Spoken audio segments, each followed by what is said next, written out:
In this video, I will show you how to deposit a check on National Australia Bank. Now, in order to do this, what we can do is we can head over first into our National Australia Bank application into your phone, and then input right here NAB ID as well as your password. From there, click onto this login option in order to log in. Now, once you have done that, you should be able to see in here your accounts. So for this one, just head over and then click onto this more page. Once you have clicked on that, you should be able to see in there the check deposit. So head over and then click on that.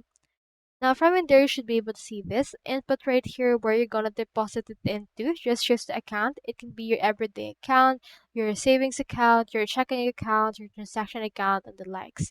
Input right here, check details, like for example, the amount, the description, and then capture the front as well as the back of the check in there. And then just head over and click on next, and it should be able to process the check, and then it should be cleared into your account and added as deposited.